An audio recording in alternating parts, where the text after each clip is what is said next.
हिन्दू राष्ट्रलाई संरक्षण गर्न चाहने जुन युवाहरू हुनुहुन्छ उहाँहरूले सुरु गर्न थालिसक्नु भएको छ के धराने हाम्रो चाहिँ हर्कले के गर्नुभयो भने हर्कै बढाउनु भयो र अहिले हर्क पनि उहाँको आयो। हामी राष्ट्रको लागि र हाम्रो घाँसबास र कपासको लागि हामी अब लड्नुपर्छ।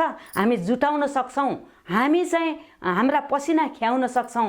हामी बाहिरी सहयोग हामीलाई चाहिँदैन। राष्ट्रमा सुशासन दिनु पर्यो, जुन अतिक्रमण गरेका जग्गाहरू छन् ती फिर्ता हुनु पर्यो। अब देश चाहिँ सिक्किम बन्ने सम्भावना बुझ्नुभयो नि। जसरी लेन्डु जोर्जेले जुन तरिकाले अपनाइदिए सिक्किम भन्ने हिजोको दिन हामीहरूले नक्सामा देश भनेर पाउँथ्यौँ, आज देश नै छैन।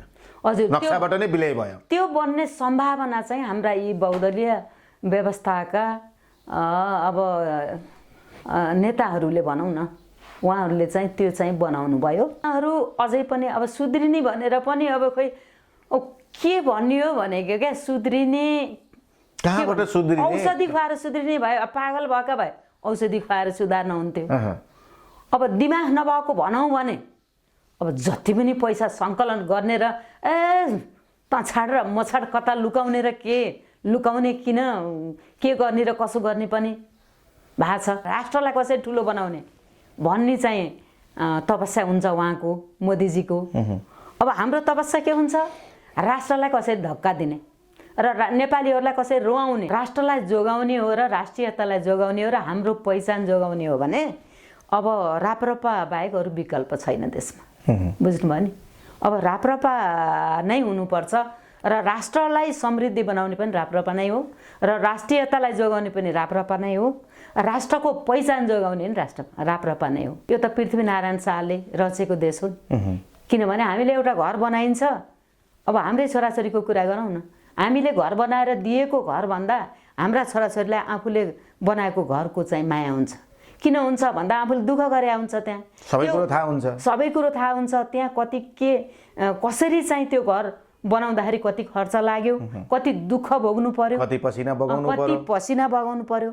हाम्रा छोराछोरीलाई हामीले बनाएको घरबाट उनीहरूलाई थाहा हुँदैन, उनीहरूले आफूले बनाएको घरबाट थाहा हुन्छ। त्यस्तै यो राष्ट्र त कति पसिना चुहाएर पृथ्वीनारायण शाहले यो चाहिँ आर्जेको राष्ट्र हो नि। त्यो भएको हुनाले यो पीडा राजालाई मात्रै थाहा छ र राष्ट्रियता जोगाउने जनताहरूलाई थाहा छ। पढेका मान्छेको कमी छैन, तर शिक्षालाई किन यसरी उन्मूलन गरे? नेपाली शिक्षालाई किन खरच पठलन त भकमरलाई पारे? कसरी उदय हुन्छ यो राष्ट्रको? कसरी चाहिँ शिक्षाले सिर्जित भएर सक्षम हुन्छन् हाम्रो नेपालीका छोराहरू? शिक्षाको ज्वरो उखेल्ने काम भएको छ, भ्रष्टाचार मौलाउँदै गएको छ, नियम कानुनहरू उन्मूलन हुँदै गएको छ, दुःख कष्ट र पीडा दिने जनतालाई कामहरू भएको छ। अब मान्छे मरोस् मारोस् जेसुकै होस्, जताबाट जसले खोसोस्, राष्ट्रको माया भन्ने कुरो छँदै छैन।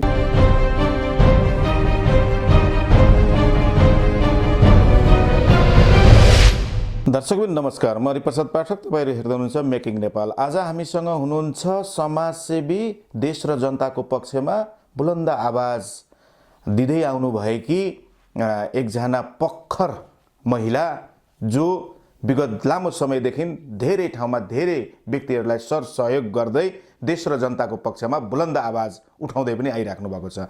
आज हामी विशेष गएको चुनाव, स्थानीय चुनाव के कस्तो भयो, यसपालिको चुनावमा कस्ता कस्ता व्यक्तिहरूले विजय प्राप्त गरे र देश र जनताको पक्षमा अब यी व्यक्तिहरूले के कस्ता कामहरू गर्नेछन् भन्ने समसामयिक विषयमा कुराकानी गर्न गइरहेका छौँ। आजको हाम्रो अतिथि हुनुहुन्छ भगवती पौडेल।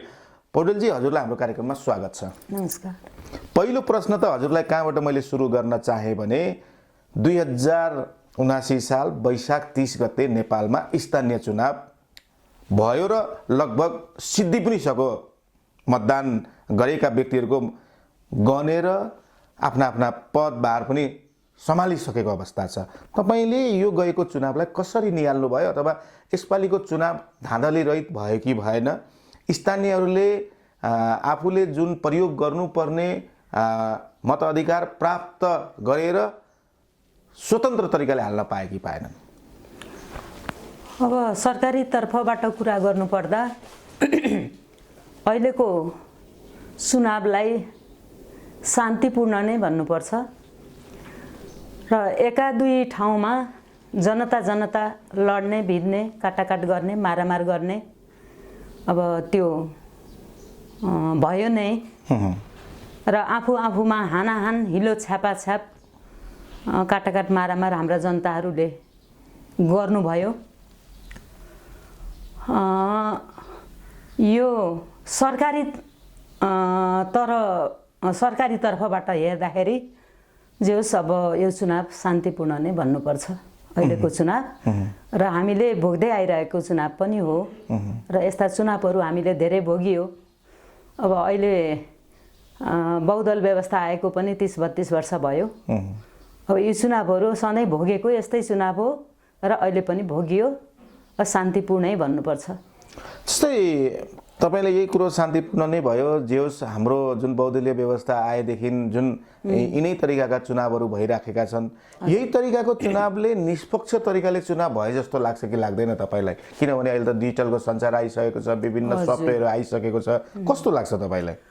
अब निष्पक्ष भन्ने त आफ्नो पार्टी लड्यो भने निष्पक्ष हुने हो र आफ्नो पार्टीको तर्फबाट अब आफ्ना पार्टीलाई भोट दिन जनताले पाए भने त्यो निष्पक्ष हुन्छ र आफ्नो पार्टीको मान्छे अर्को पार्टीमा गएर भोट दिने भनेकै त्यो निष्पक्ष होइन जस्तो मलाई लाग्छ।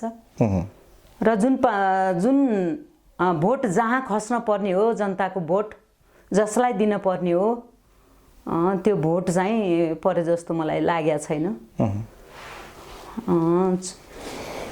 त्यही भन्न चाहन्छु। तपाईले जुन भन्नुभयो यो भनाइको अर्थ जुन गठबन्धन गरेर नेपाल सरकारले जुन चुनावी प्रतिस्पर्धामा उत्रेको थियो, यो गठबन्धन भनेको सही सत्य नेपाली जनताको पक्षमा भएन।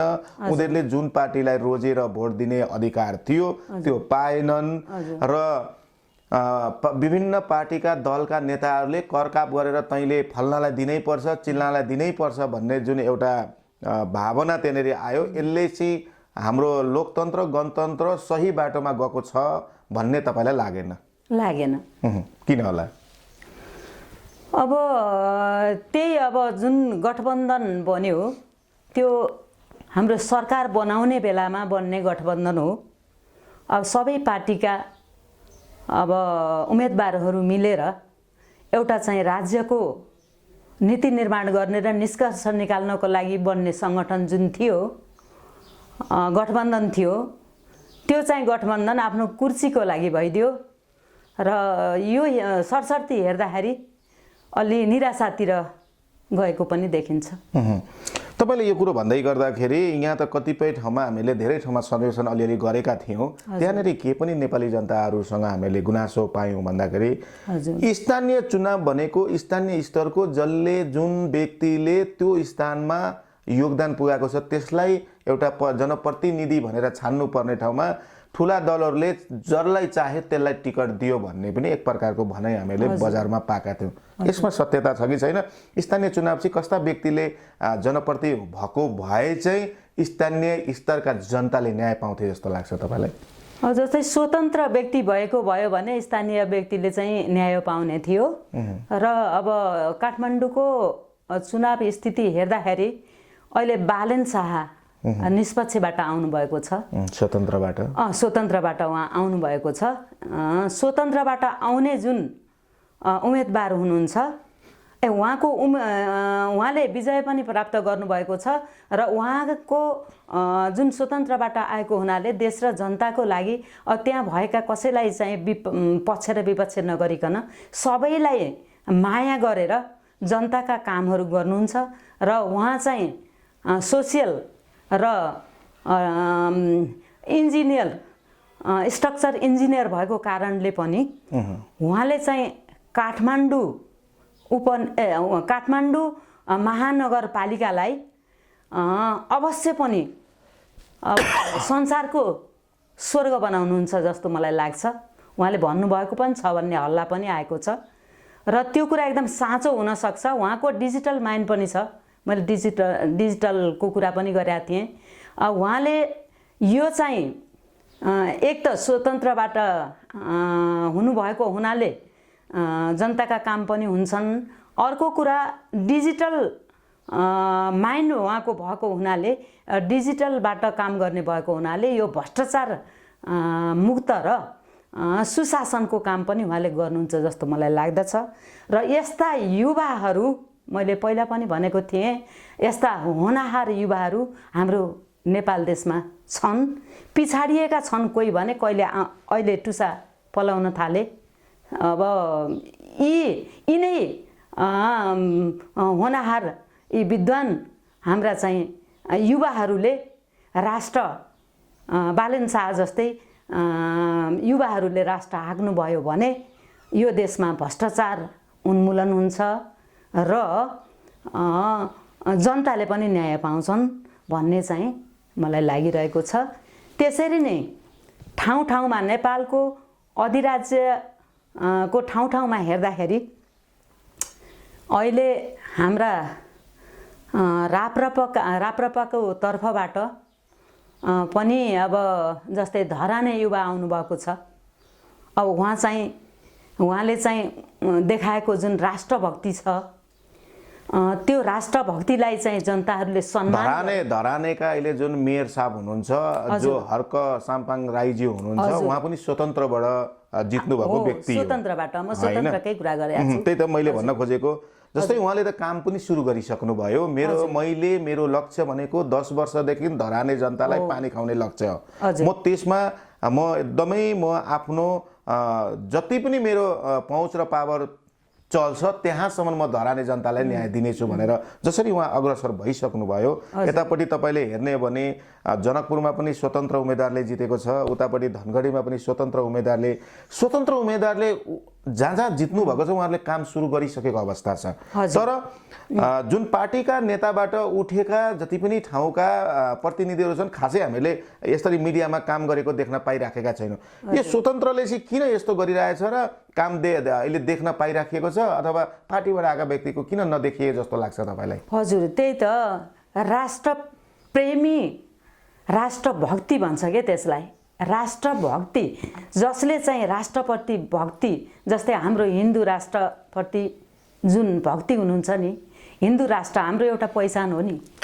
अनि हिन्दू राष्ट्रलाई माया गर्ने र हिन्दू राष्ट्रको पहिचान चाहने र यो हिन्दू राष्ट्रलाई संरक्षण गर्न चाहने जुन युवाहरू हुनुहुन्छ, उहाँहरूले सुरु गर्न थालिसक्नु भएको छ कि जुन धराने हाम्रो चाहिँ हर्कले के गर्नुभयो भने हर्कै बढाउनु भयो र अहिले हर्क पनि उहाँको आयो। उहाँले जुन विदेशबाट फर्केर एयरपोर्टमा झर्दाखेरि उहाँले चाहिँ लम्पसार परेर यो नेपाललाई जब ढोग्नु भएको थियो, त्यो एउटा भाइरलै भएको थियो। त्यति बेलै चाहिँ मेरो पनि आँखाबाट आँसु खस्यायो। आहा, हाम्रा छोराहरू विदेशबाट फर्केर हाम्रो नेपाललाई ढोगे, यति माया गर्ने छोराहरू पनि हाम्रा रहन्छन् नि। ओहो, यो त पहिलोचोटि देखियो, यस्तो मैले त देखेको थिएन। यसरी माया गर्ने हाम्रा कयौँ नेपालीहरू विदेशमा हुनुहुन्छ।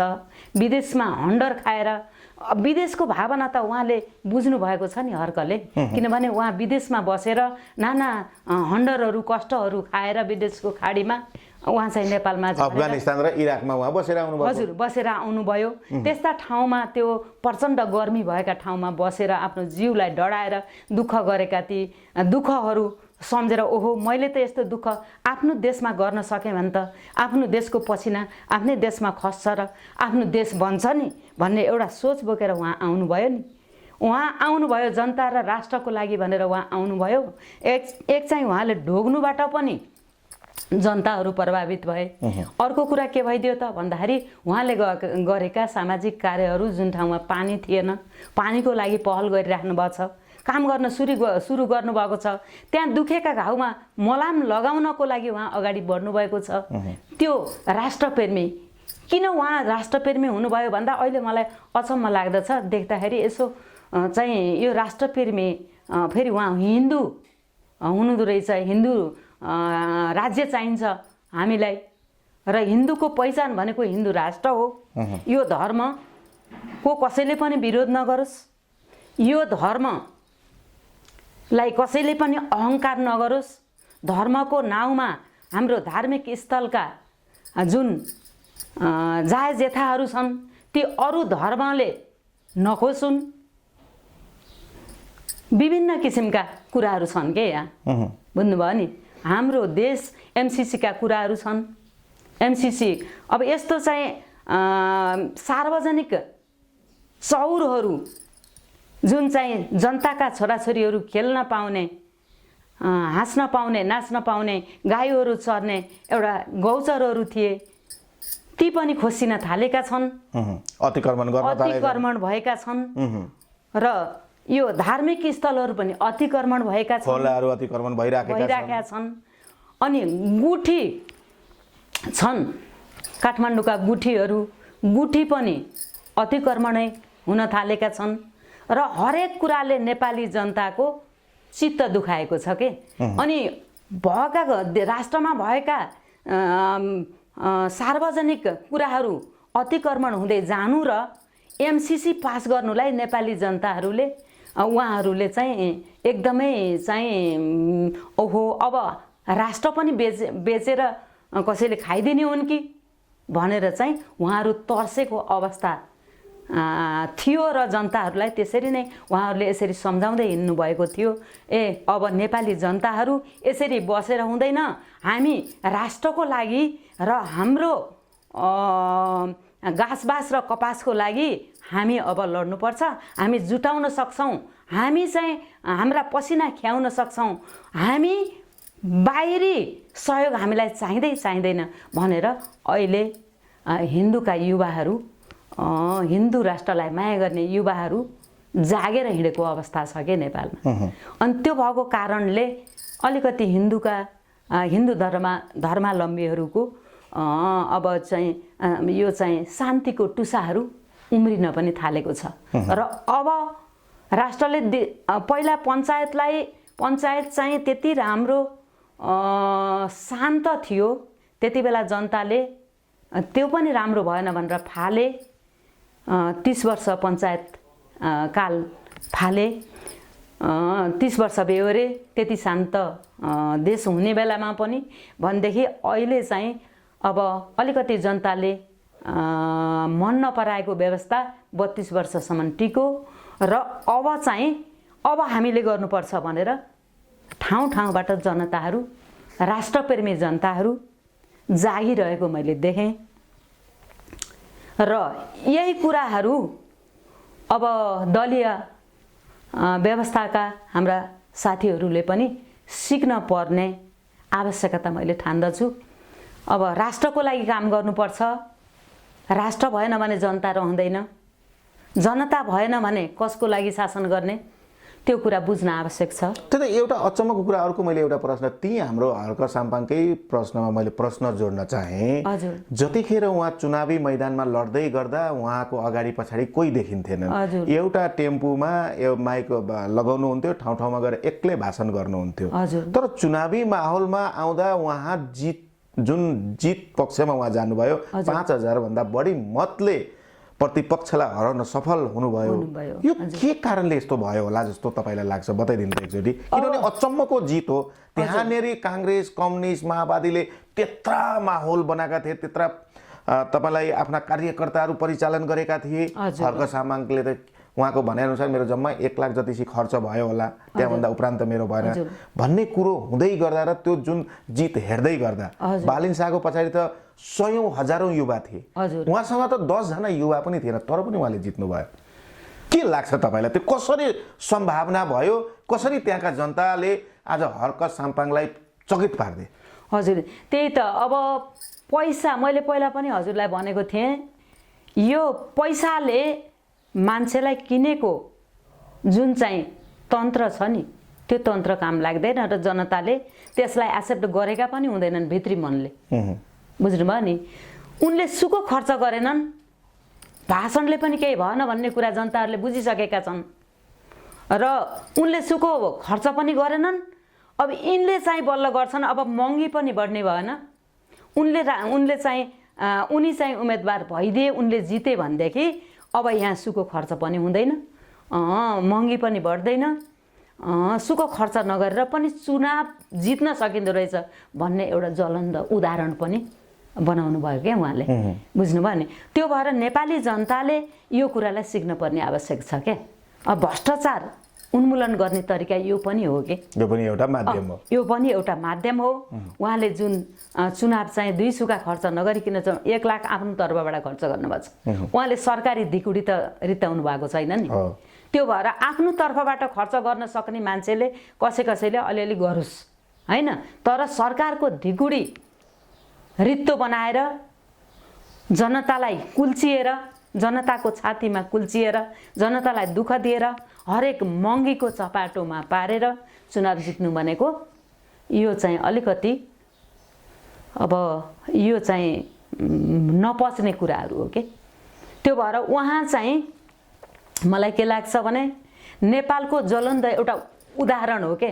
उहाँ नेपालको एउटा जगमगाउँदो तारा हो। उहाँले जे पनि गर्न सक्नुहुन्छ। अब उहाँले चाहिँ राष्ट्रमा चाहिँ राष्ट्रलाई स्थापित गर्न सक्नुहुन्छ। यहाँ चाहिँ धेरै भत्किएका कुराहरू उहाँले बनाउन सक्नुहुन्छ। नेपालीहरूको मनमुटुमा पस्न सक्नुहुन्छ र उहाँ जस्तै नेताहरूले, उहाँ जस्तै उम्मेदवारहरूले मात्र अबका धार्मिक राष्ट्रप्रेमी जनताहरूलाई प्रभाव पार्न सक्छन्। अब मैले पहिला पनि हजुरलाई भनेको थिएँ, यो सत्यको सुरुवात हो। सत्यको सुरुवातमा साँचा मान्छेहरूको विजय हुन्छ। बुझ्नुभयो नि? अब सत्यको सुरुवात हो। साँचा मान्छेहरू आउनै पर्छ र साँचा मान्छेहरू आउँछन्। राष्ट्रलाई रुवाउन हुँदैन, राष्ट्रलाई चाहिँ फलाउनु पर्छ, फुलाउनु पर्छ। यो प्रकृति र पर्यावरणलाई बचाउनु पर्छ। हामी प्रकृति विरोधी हुनु हुँदैन भन्ने कुरा सबै जनताले बुझ्नुपर्ने आवश्यक छ।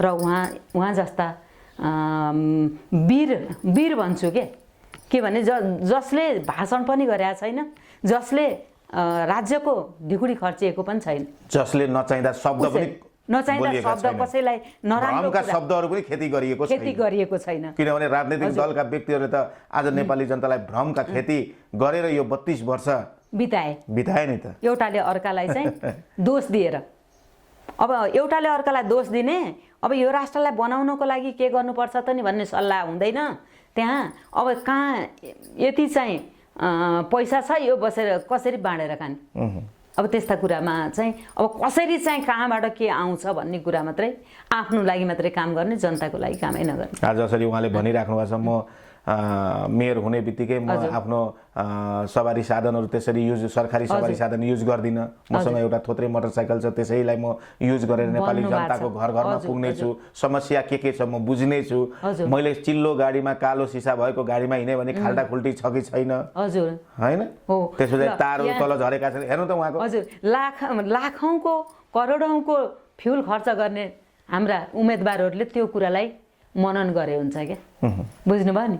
फ्युल खर्च कति लाग्छ बुझ्नुभयो नि? उहाँले त आफ्नो मोटरसाइकल चढ्छु भन्नुभएको छ, आफ्नै पैसाले चढ्छु भन्नुभएको छ। गाडीको सरकारलाई रित्तो बनाएर, सरकारी धिकुडी रित्ताएर म गाडी चढ्दिनँ भन्ने महान विचार हो हाम्रो राष्ट्र हाँक्ने त्यस्तै नेताहरूले हो क्या, त्यस्तै उम्मेदवार। उहाँले त यो पनि भन्नुभएको छ, म तल भत्तासी लिन्छु, त्यहाँभन्दा उपरान्त 1 रुपियाँ पनि मैले कहीँ कतै भ्रष्टाचार गरेको भेट्नुभयो भने मलाई यही भानु चोकमा, यही पिपलको बोटमा बाँधेर जुत्ताले हान्नुहोस्, कुट्नुहोस्, म 7 दिनमा आज आफ्नो धरान पनि छोडिदिन्छु, कसम बाचा पनि खानुपर्छ हो त्यस्तो ठाउँमा। खोइ त आज यी पार्टीका नेता, कार्यकर्ता, प्रतिनिधि, मेयर, उपमेयरहरूले यस्ता खालका कसम खान किन सक्दैनन्? तपाईँलाई के लाग्छ? स्वतन्त्र व्यक्ति चाहिँ आज कसम खाएर आउँछन्, आज देशलाई माया गर्ने व्यक्ति चाहिँ कसम खाएर आउँछन्, तर देशलाई माया नगरेको हो या साँच्चै नेपाली जनतालाई भ्रममा पारेको हो के हो? यो पार्टीका नेताहरू चाहिँ त्यसरी किन आउन सक्दैनन्? के लाग्छ तपाईँलाई? पार्टीका नेताहरू त्यही भन्छ। अब सुन्नु है, यो पार्टी सिस्टम जुन छ नि, यो पार्टी सिस्टमले हामीलाई चाहिँ फलिफाप भएको देखिएन कि। हुन त अब म पनि नेपाली काङ्ग्रेसको मान्छे हुँ, म सधैँ नेपाली काङ्ग्रेसलाई भोट दिने मान्छे हुँ। अहिलेको चुनावमा नि मैले धर्म नछोडिकन मैले 7वटा भोट दिएँ नेपाली काङ्ग्रेसलाई। मलाई एकदम दुःख लागिरहेछ बुझ्नु नि? अब राप्रपाले जित्लान् र खोइ, जित्न देलान् र खोइ भन्ने पनि मलाई लागेको थियो क्या। अनि त्यो भएको हुनाले भोट त्यत्तिकै खेर जान्छ कि भन्ने पनि लाग्थ्यो। तर नेपाली जनता कति शक्तिशाली रहेछन् भनेदेखि राप्रपाका टुसा पलायो नि त। पलायो कि पलाएन? ल हेर्नुहोस्, उनीहरूको नगर प्रमुख र नगर अध्यक्ष भनेको चार ठाउँबाट जितेको अवस्था छ। मेयर उपमेयरमा पनि हजुर 54 ठाउँमा चाहिँ वडा अध्यक्षमा जितेको पनि पाइएको छ। हजुर। त्यो भएको कारणले गर्दा के छ भने अब चाहिँ संवैधानिक राजतन्त्र र अब चाहिँ यो प्रजातन्त्र पार्टी चाहिन्छ। हेर्नुहोस्, नचाहिने भन्ने हुँदैन। मलाई त्यस्तो लाग्छ, किनभने जनताले पनि होइन, प्रजातन्त्र पार्टी त हिजो बिपी कोइरालाले नेपाली काङ्ग्रेस स्थापना गर्दा राजा सहितको प्रजातन्त्र भनेका थिए। हजुर। उहाँले त राम्रै सिद्धान्तमा ल्याएर चाहिँ एउटा चाहिँ ठाउँमा ल्याइदिएको पनि हो, देश र जनतालाई सहजता पनि बनाइदिएकै थिए। तर आज तिनै पार्टीभित्रका जुन ठुला भनाउँदा नेताहरूले चाहिँ यो प्रजातन्त्रलाई चाहिँ लात हानेर लोकतन्त्र गणतन्त्रवादी भइदिए नि त। हजुर। बिपी कोइरालालाई लात हाने तर उनको विचारलाई अहिले पनि बोकेर सिडी बनाइराखेको अवस्था छ, होइन त? हजुर हजुर, एकदमै एकदमै छ। अनि त्यो यस्तो अब कति भन्ने र कति बुझाउने, अब कसैले भनेको सुन्ने, अब कसैले भनेको सुन्ने भएदेखि अहिले एमालेको हाम्रो ओली हुनुहुन्छ नि, अब म सर्वसर्वै म नै हो, मैले भनेको कुरा सुन्नुपर्छ, आफ्ना कुरा अरूका माकुरा गर्नुभयो र अहिले चाहिँ एमाले पार्टीले हार भनौँ न अब दोस्रो नम्बरमा आयो नि। बुझ्नुभयो नि? त्यो अवस्था हुने थिएन क्या। अब त्यस्तै नेताहरू सम्पूर्ण त्यस्तै छन् क्या। काङ्ग्रेसमा पनि त्यस्तै छन्, एमालेमा त्यस्तै छन्, माओवादीमा त्यस्तै छन्। तपाईँलाई लाग्दैन जस्तो कि एमाले ठिक छ दोस्रो पक्ष ल्याउँदै गर्दा, गठबन्धनले पहिलो पक्ष ल्याउँदै गर्दा आज गठबन्धनमा नगएको भए त सबै पत्ता साफ हुने रहेछ जस्तो देखिएन?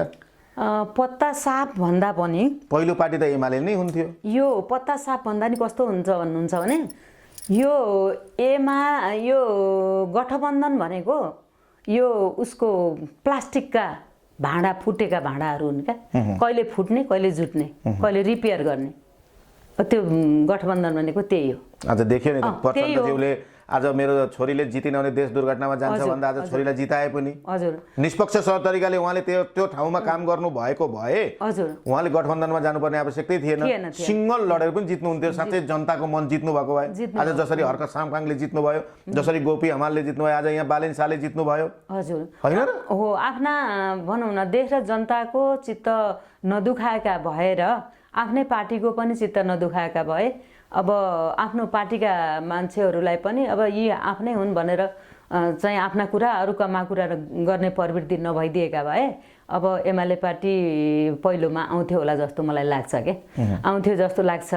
होइन, अहिले मतगणना हिसाब हेर्नु भने त काङ्ग्रेसभन्दा एमालेकै बढी छ नि त। 38 लाख भोट चाहिँ नेपाली जनताले स्थानीय स्तरमा एमालेलाई दिएको छ भने 37 लाख मात्रै छ नेपाली काङ्ग्रेसलाई।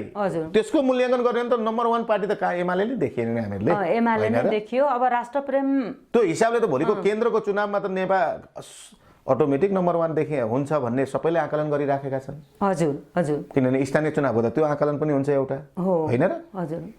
अनि त्यो भएर चाहिँ अब यस्तो हो क्या, यो गठबन्धन भनेको पनि सधैँ हुँदैन होला। अब पार्टी एक आपसमा मिल्न सक्छन्। अब कम्युनिस्टहरू एक आपसमा मिले भने फेरि अब चाहिँ यो केन्द्रीय चुनावमा एमालेको लहर आउन पनि सक्छ र एमालेको लहर साथसाथै एमालेको लहर आए पनि नेपालले शान्ति, सुरक्षा, सुव्यवस्था, स्वास्थ्य, शिक्षा, कृषि यसमा क्रान्ति गर्ला जस्तो लाग्छ। किनभने योभन्दा पहिले पनि नेपाल जनताले 2/3 बहुमत देखेकै हो। 3.5 वर्ष पनि टिकाउन सकेनन् आज आफ्नो पार्टीलाई। हजुर, अब देशमा चाहिँ सुशासन दिन सकेन भने सक्दैन भने अब उहाँहरूले बुझ्नुपर्छ के राष्ट्रमा सुशासन हामीले दिन नसकेर फेरि जुन हामीले फालिरहेको तन्त्र थियो, हामी त्यो तन्त्रभन्दा पनि नालायक भइसकेपछि अब फालिरहेको तन्त्र चाहिँ आउँदैछ भनेपछि अनि उहाँहरू सुध्रिनु परेन? सुध्रिनु पर्यो नि।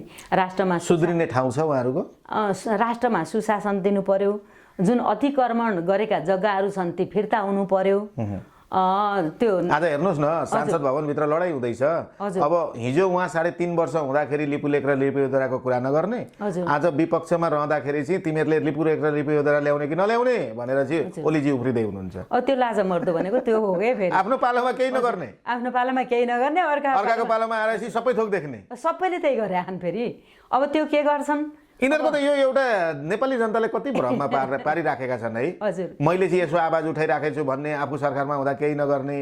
हजुर किन यस्तो भइरहेछ हाम्रो देशमा? के कारणले? साँच्चै यो देशमा कहीँ कतै विदेशी ग्रान्ड डिजाइन त होइन? होइन हो, त्यो पनि हो नि, त्यो पनि हो। विदेशी डिजाइन त छ नै।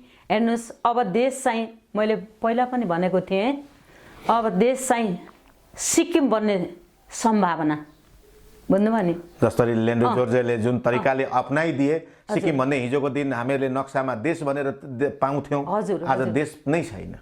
हजुर, नक्साबाट नै विलय भयो। त्यो बन्ने सम्भावना चाहिँ हाम्रा यी बहुदलीय व्यवस्थाका अब नेताहरूले भनौँ न, उहाँहरूले चाहिँ त्यो चाहिँ बनाउनु भयो। र उहाँहरू अझै पनि अब सुध्रिने भनेर पनि अब खोइ के भनियो भनेको क्या, सुध्रिने कहाँबाट सुध्रिने? औषधि खुवाएर सुध्रिने भए, पागल भएका भए औषधि खुवाएर सुधार्न हुन्थ्यो। अब दिमाग नभएको भनौँ भने अब जति पनि पैसा सङ्कलन गर्ने र त छाड र म छाड कता लुकाउने र के लुकाउने, किन के गर्ने र कसो गर्ने पनि भएको छ। अब यो के भन्दाखेरि अब यो के हुन खोजेको थाहा छैन। प्रधानमन्त्रीज्यू चाहिँ अब एउटा मोदीजी आउँदाखेरि हामीले गौतम बुद्धको बुद्ध जयन्ती मनाउँदै गर्दाखेरि उहाँ चाहिँ आफ्नो ध्यानमा मग्न भएर बस्नुभएको छ, हाम्रा चाहिँ यता र उता गर्नुभएको छ, रियाल काट्नु भएको छ। त्यस्तो खालको नेपाली जनताले प्रधानमन्त्री पाएको छ। हजुर हजुर, उहाँको सिक्न पर्ने हो नि। किन भन्दाखेरि देशको प्रधानमन्त्री जब रोगी हुन्छ भने त्यो देशको अवस्था कस्तो? त्यो रोगी त महारोगी हुन्छ देश। रोगी त्यो राष्ट्रपति उहाँले चाहिँ नेपालमा आएर पनि आफ्नो राष्ट्रलाई चाहिँ कसरी राम्रो बनाउने भन्ने कुरा सोचेर त ध्यान गर्नुहुन्छ। अब चाहिँ मोदीजी राष्ट्रलाई कसरी ठुलो बनाउने, राष्ट्रलाई कसरी अझै ठुलो बनाउने, समृद्ध बनाउने, आफ्नो जनतालाई कसरी खुसी दिने, आफ्नो धर्मलाई कसरी सुरक्षित राख्ने, यो चाहिँ हिन्दू धर्मलाई कसरी चाहिँ सुरक्षित राख्ने, यो संसारभरि कसरी फैलाउने, राष्ट्रलाई कसरी ठुलो बनाउने भन्ने चाहिँ तपस्या हुन्छ उहाँको, मोदीजीको। अब हाम्रो तपस्या के हुन्छ? राष्ट्रलाई कसरी धक्का दिने र नेपालीहरूलाई कसरी रुवाउने, राष्ट्रलाई कसरी चाहिँ दिन प्रतिदिन ऋणको भार बोकाउने हाम्रा नेताहरूको सोचाइ त्यो हुन्छ। त्यस्तो सोचाइ भएकाहरू दौडिन पर्यो, यता र उता दौडिन पर्यो, दौडेर अनि आफ्नो दिमागलाई। तपाईँलाई लाग्दैन अबको विकल्प चाहिँ, अब देशमा एउटा विकल्प आउँदैछ, त्यो विकल्प भनेको राष्ट्रिय प्रजातन्त्र पार्टी राजेन्द्र लिङ्गदेनको समूहले अब नेपाललाई परिवर्तन गर्छ, धर्मको रक्षा गर्छ, संवैधानिक राजतन्त्र ल्याउन सक्नुहुन्छ, उहाँले बोलेका वचनहरू पुरा गर्न सक्नुहुन्छ। अबको नेपाली जनताले विकल्प भनेकै राप्रपालाई रोज्नुपर्छ जस्तो लाग्छ लाग्दैन? लाग्छ, मलाई लाग्न थाल्यो। प्रष्ट हुने गरी नेपाली जनतालाई बताइदिनु। होइन होइन, हो एकदमै हो। अब चाहिँ राष्ट्रलाई जोगाउने हो र राष्ट्रियतालाई जोगाउने हो र हाम्रो पहिचान जोगाउने हो भने अब राप्रपा बाहेक अरू विकल्प छैन देशमा, बुझ्नुभयो नि? अब राप्रपा नै हुनुपर्छ र राष्ट्रलाई समृद्धि बनाउने पनि राप्रपा नै हो र राष्ट्रियतालाई जोगाउने पनि राप्रपा नै हो, राष्ट्रको पहिचान जोगाउने पनि राप्रपा नै हो। र चाहिँ यो अतिक्रमण भएका जुन जग्गाहरू छन् नि, यिनीहरूलाई पनि अतिक्रमण गर्न हुँदैन भनेर मान्छेलाई झकझकाउने पनि राप्रपा नै हो। यो देशलाई चाहिँ माया गर्ने पनि राप्रपा नै हो, किनभने यो त पृथ्वीनारायण शाहले रचेको देश हो। किनभने हामीले एउटा घर बनाइन्छ, अब हाम्रै छोराछोरीको कुरा गरौँ न, हामीले घर बनाएर दिएको घरभन्दा हाम्रा छोराछोरीलाई आफूले बनाएको घरको चाहिँ माया हुन्छ। किन हुन्छ भन्दा आफूले दुःख गरे हुन्छ, त्यहाँ सबै कुरो थाहा हुन्छ, त्यहाँ कति के कसरी चाहिँ त्यो घर बनाउँदाखेरि कति खर्च लाग्यो, कति दुःख भोग्नु पर्यो, कति पसिना बगाउनु पर्यो। हाम्रा छोराछोरीलाई हामीले बनाएको घरबाट उनीहरूलाई थाहा हुँदैन, उनीहरूले आफूले बनाएको घरबाट थाहा हुन्छ। त्यस्तै यो राष्ट्र त कति पसिना चुहाएर पृथ्वीनारायण शाहले यो चाहिँ आर्जेको राष्ट्र हो नि। त्यो भएको हुनाले यो पीडा राजालाई मात्रै थाहा छ र राष्ट्रियता जोगाउने जनताहरूलाई थाहा छ, बुझ्नुभयो नि? जसले राष्ट्रियता किनभने राजा भनेको त त्यस्तो चिज हो हजुर। जसले म मरे पनि मेरो देश बाँचिरहोस्। बाँचिरहोस्। किन भन्दाखेरि हजुर। अगर देशै रहेन भने त राजा रहँदैन। रहँदैन। त्यसैले गर्दा पहिलो प्राथमिकता उहाँहरूले दिने नै म मरे पनि मेरो देश बाँचिरहोस् भन्ने हजुर, हजुर। मूलभूत उहाँहरूको एउटा मन्त्र नै हो नि त यो। हजुर एकदमै यो मन्त्र विभिन्न पार्टीका दलका नेताहरूसँग छैन, हजुर होइन त? हजुर एकदमै त्यो भएको कारणले गर्दा अब राप्रपा बाहेक विकल्प यो देशमा छैन र देशलाई जोगाउने हो भने राप्रपामा सम्पूर्ण नेपालीहरू राप्रपामा आस्था राख्नुपर्छ। अब राप्रपालाई जिताउनुपर्छ भन्ने मलाई पनि लागिरहेछ। देश बचाउनु छ, देश बचाउनु छ भने हेर्नु बचाउनु नै छैन। अब देश सिक्किम नै बनाउनु छ, लेन्डुप दोर्जेनी जस्तालाई सपोर्ट गर्नु छ भने त भन्नु केही छैन। साँच्चै नेपाली हुनुमा गर्व छ भने जसरी आफ्नो विदेशबाट गइसकेर नेपालमा फर्किँदै गर्दा जसरी हर्क साम्पाङले एकचोटि आफ्नो धरतीलाई ढोगेर म बल्ल मेरो मातृभूमिमा आइसकेँ भनेर जुन एउटा चाहिँ उहाँले आफ्नो शिरलाई भुइँमा निहुराउनु भएको थियो, त्यही खालको हामी आम नेपाली जनता भएनौँ भने हजुर साँच्चै अब देश रहँदैन है। अब के लाग्छ त? हजुर होइन मलाई त्यही लागेको छ। अब यो सबै कुरा बुझ्दै आउँदाखेरि हरेक तर्फबाट अतिक्रमणका कामहरू मात्रै भए क्या, हरेक तर्फबाट। अब बाँझो जमिन देख्न पनि हुँदैन, हरिया चौरहरू खोइ कहाँ गए हेर्नुहोस् त। हरिया चौर देख्न पनि हुँदैन, बच्चाहरूको खेल्न पाउने हक अधिकार पनि खोजिएका छन्। गर्दा गर्दा चाहिँ बच्चाहरूको नेपाली भाषा जुन आफ्नो मातृभाषा छ हेर्नुहोस्, जुन आफ्नो मातृभाषा, जसले मातृभाषा बिना आफ्नो राष्ट्रको विकास हुँदैन। कुनै पनि ठाउँमा कुनै पनि राष्ट्रको विकास गर्नको लागि आफ्नो मातृभाषालाई अगाडि बढाउनु पर्ने ठाउँमा मातृभाषा हाम्रो नेपाली भाषालाई खरच पठाउनलाई त भकमरल भन्ने एउटा पढाएको थियौँ क्या हामीले सानोमा, त्यो रामै फेरि पढ्छ भन्ने हो, त्यस्तो बनाइयो। ल हेर्नुहोस् है, हाम्रो अहिले काटेमारेका अक्षर पनि विद्यार्थीहरूले बुझ्दैनन् हेर्नुहोस्, बुझ्नुभयो नि। अनि अब यो नेपाली भाषा त हाम्रा विद्यार्थीहरूले अब यो बोर्डिङमा पढ्ने होस् अथवा गभर्मेन्ट स्कुलमा पढ्ने होस् उनीहरूले बुझ्नै छोडिसके, बुझ्नुभयो नि। अहिले त्यो 30-32 वर्षमा त शिक्षाको गुणस्तर यति घट्यो कि हेर्नुहोस्, शिक्षा बिना कसरी राष्ट्रको उन्नति हुन्छ हेर्नुहोस् त। मैले एकचोटि भनेको थिएँ नि हजुरलाई, किन भने त्यो कुरा भन्दाखेरि पढेका मान्छेको कमी छैन, तर शिक्षालाई किन यसरी उन्मूलन गरे? नेपाली शिक्षालाई किन खरच पठालन त भकमरल पारे? कसरी उदय हुन्छ यो राष्ट्रको? कसरी चाहिँ शिक्षाले सृजित भएर सक्षम हुन्छन् हाम्रो नेपालीका छोराहरू? ल हेर्नुहोस् है, यहाँ के भयो छैन भन्नु न। अब शिक्षाको ज्वरो उखेल्ने काम भएको छ, भ्रष्टाचार मौलाउँदै गएको छ, नियम कानुनहरू उन्मूलन हुँदै गएको छ, दुःख कष्ट र पीडा दिने जनतालाई कामहरू भएको छ।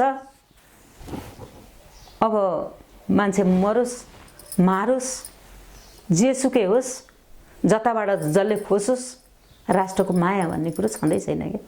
त्यो हुँदा राष्ट्रभक्त भनेर चिनिने नेपाल प्रहरी, सशस्त्र प्रहरी, आर्मी कहीँ कतै होइन नि। यस्तो छ, नेपाल प्रहरी भनेर पनि अब जस्तै सामुदायिक प्रहरी भनेर राखेका छन्, उनीहरू पनि उनीहरूका हुन्।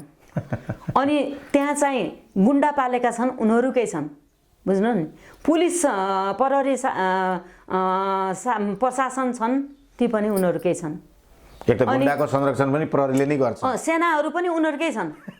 ल हेर्नुहोस् है, नेपाली जनता त टुहुरा भए, राजतन्त्र बिना नेपाली जनता टुहुरा भयो क्या, अभिभावक पाएनन्। अगर राजतन्त्र आयो, नेपाली जनताले राजतन्त्र ल्याउन भूमिका खेले भने हजुर पूर्ण रूपमा यो नेपाली जनताले फेरि पनि सास फेर्न पाउनेछन्, सुशासन पाउनेछन्, सुशासन पाउनेछन्। फेरि उद्योग धन्दाहरू, कल कारखानाहरू फेरि चाहिँ स्थापित हुनेछन्। हिजो जुन विस्थापित गरेको थियो त्यो स्थापित हुनेछन्।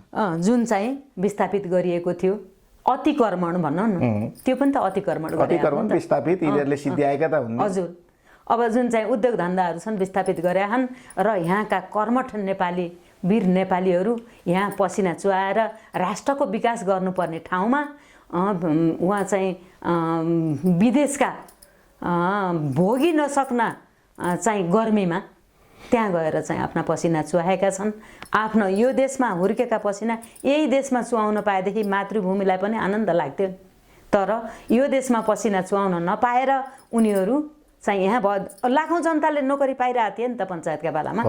अब ती जनताहरू चाहिँ विदेशमा गएर चाहिँ तिनी जुन चाहिँ राजाले भन्थे हाम्रो देश छोडेर अन्तको देश जाने होइन, आफ्नै देशलाई स्वर्ग बनाउनुपर्छ, आफ्नै देशमा मेहनत गर्नुपर्छ, आफ्नै देशलाई समृद्ध बनाउनुपर्छ भन्ने उहाँहरूको एउटा खाका पनि थियो र जान पनि जाने थिएन नेपाली जनता। जब 2046 साल पछाडि देशमा प्रजातन्त्र आयो अलि सुरुवाती क्रम सुरु भयो।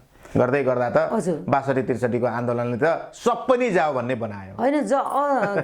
जनआन्दोलन पछि भन्दा पनि यो जब गणतन्त्र फाले नि, के गणतन्त्र ल्याए नि, गणतन्त्र ल्याएपछि त यहाँ त भुवा भारत भयो क्या, बुझ्नुभयो नि। जब गणतन्त्र आयो, गणतन्त्र आएपछि सबभन्दा के गरे भन्दाखेरि नेपालीको चित्त दुख्ने कुरा, अब नेपालीको पहिचान हिन्दू राष्ट्र र हाम्रो राजा, हिन्दू राष्ट्र भनौँ न, राजा त अब अहिले गणतन्त्र आएपछि त राजा त फाले, तर नेपालीको पहिचान भनेको त यो चाहिँ हिन्दू धर्म हो नि। अब यो चाहिँ पशुपतिनाथ भगवान्ले कसलाई के गरेका थिए, अहङ्कार गरेर उनको निन्दा गर्ने काम भयो क्या, तहस नहस बनाउन खोजे, बुझ्नुभयो नि। अनि त्यही ठाउँमा फेरि अरू धर्मको नाउँमा जग्गा अतिक्रमण गर्न खोजे, सही साध्य गरे त नि, गरेनन् क्या, बुझ्नुभयो नि। यो गणतन्त्र आएपछि भएका कुरा हुन् नि यस्ता त। ल हेर्नुहोस् है, खोइ राष्ट्र प्रेम, खोइ आफ्नो देशका भगवान हुन् नहुन् हाम्रो संस्कार हो नि, बुझ्नुभयो नि, हाम्रो पहिचान हो नि। पूर्वीय दर्शन त सत्यतामा आधारित छ, सत्यमा अडिग छ भन्ने त पश्चिमाले त बुझाइसके त होइन। उहाँहरूले त देखेका छन् त हाम्रो भूमि के हो भनेर। पहिचान हो भने हाम्रो पहिचान, उहाँहरूले पो हामीलाई आँखा खोल्न थाले, आफ्नो आँखा आफैले खोल्नुपर्ने ठाउँमा उहाँहरूले खोलाइदिइसके ल त। हेर्नुहोस् न, हामी नेपालीको पहिचान मेटाउनको लागि मात्र ल्याएको गणतन्त्र रहेछ कि भन्ने पनि त पर्यो नि त। कन्फर्मै भइसक्यो नि। गुठी विधेयक अहिले चाहिँ यहाँ काठमाडौँबाट बालन शाहले जित्नको कारण पनि त्यो, नत्र पार्टीले जित्थे क्या। उनले कति मिठो शब्दहरू हानेका छन्। गुठी विधेयक ल्याएर यो काठमाडौँवासीको मन दुखाउने काम नगर्ने। कङ्गोतिर तपाईँलाई कङ्गो देशमा गयो भने उनीहरूको आफ्नो कल्चर झल्किने चाहिँ जुन नाचगान देखाउनको लागि विदेशबाट पर्यटकहरू जान्छन्। आज नेपालमा जस्तै मच्छिन्द्र नाच जस्ता चाहिँ इन्द्र जात्रा जस्ता विदेशबाट हेर्न आउने चिजलाई त लोप गर्न खोज्छन्। प्रहरी प्रशासनद्वारा हरकपट गर्न लगाउँछन्, त्यहाँ प्रवेश गर्न रोक लगाउँछन्। हेर्नु त हजुर विडम्बना। अब त्यस्तो भएपछि आफ्नो पहिचान, अब नेपाली हुँ भन्ने पहिचानै नभएपछि र मेटाउन खोजेपछि अनि कति सहेर बस्नु त नि जनताहरू, सहेर बसिरहेकै थिए क्या। त्यति गर्दा गर्दै पनि विभिन्न जग्गाहरू, अब गौचरहरू, अनि अब हामी ठिक छ, हामीले आज यिनै सांसारिक विषयमा रहेर जुन छलफल गऱ्यौँ, हजुर अन्तिममा छोटो मिठो मैले सोध्न छुटाएका तपाईँका ती शब्दले आम नेपाली जनतालाई अरू आँखा खोल्ने र बुद्धि र मस्तिष्कमा केही शब्दहरू घुस्ने अथवा चाहिँ उहाँहरूलाई जागरण गराउने शब्द बाँकी छन् भने छोटकरीमा छोटो मिठोमा दिनुहोस् त। हजुर, सम्पूर्ण नेपाली जनताहरूलाई र हाम्रा अहिले विजय हुनुभएका, पहिला त सर्वप्रथम त हाम्रो ठाउँ-ठाउँबाट विजय हुनुभएका सम्पूर्ण उम्मेदवारहरूलाई म कन्ग्रेचुलेसन्स भन्न चाहन्छु। र सम्पूर्ण उम्मेदवारहरूले बुझ्नुपर्ने कुरा के छ भने हाम्रो नेपाल राष्ट्रको पहिचान हामीले नगुमाउँ र नेपाल राष्ट्रलाई यदि बचाउन चाहनुहुन्छ भने अब यो पार्टीगत हिसाबबाट जाँदाखेरि सधैँ काटाकाट सधैँ मारामार हुने भयो र यो पार्टीगत हिसाबबाट जानभन्दा पनि हामी चाहिँ अब यो चाहिँ राजतन्त्र र यो राप्रपा लाई अँगाल्दै र स्वतन्त्र उम्मेदवारहरू भन्ने पनि हाम्रै राजतन्त्रलाई अँगाल्नुहुन्छ होला जस्तो मलाई लाग्छ क्या, मेरो विचार है, आफ्नो विचार हो के अरे। र राजतन्त्रलाई अँगाल्दै सम्पूर्ण नेपाली दाजुभाइ तथा दिदीबहिनीहरू, अब हामी सबैले अब आउने चुनावमा अब राजतन्त्र फर्काउनुपर्छ। अब अभिभावक बिना हामी चाहिँ अधुरा भएका छौँ, हाम्रा सपनाहरू साकार गर्नुपर्छ भन्ने मलाई लाग्छ। यसभन्दा पहिला मैले पनि राजतन्त्र भोगेको राजतन्त्र किन ल्याउने र भन्ने सोचिरहेको थिएँ। तनाव र बेहोर्न नसक्ने तन्त्र आएको रहेछ। यो चाहिँ जनतन्त्र भनौँ न, जनतन्त्र। यो चाहिँ तन्त्रले जनतालाई न्याय दिएन। हामी सबै नेपाली जनताहरू अन्यायमा परिरहेका छौँ र न्याय पाउनको लागि र अभिभावक पाउनको लागि अब हामी सम्पूर्ण नेपाली दाजुभाइ तथा दिदीबहिनीहरू एकजुट भएर लाग्नुपर्ने आवश्यक छ। र तपाईँहरूले पनि मनन गर्नुहोस् राष्ट्रमा के भइरहेछ। अब कति चाहिँ उइक गर्नुहुन्छ, अब चाहिँ अर्कै बदल्नुपर्छ। देशले परिवर्तन चाहेको छ।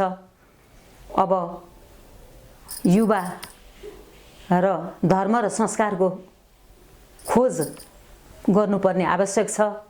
त्यो भएर सम्पूर्ण युवाहरू एकबद्ध रूपमा हातमा हात मिलाएर देशको झैँ झगडा, देशको काटमार, अन्याय अत्याचार सबै रोकेर राष्ट्र बनाउनतर्फ अगाडि बढ्नुहोस् भन्दै बिदा हुन चाहन्छु। धन्यवाद। हस् त यहाँले आफ्ना यस्ता गहन विचारहरू राखिदिनु भएकोमा हाम्रो मेकिङ नेपाल टिमको तर्फबाट तपाईँलाई पनि धेरै धेरै धन्यवाद।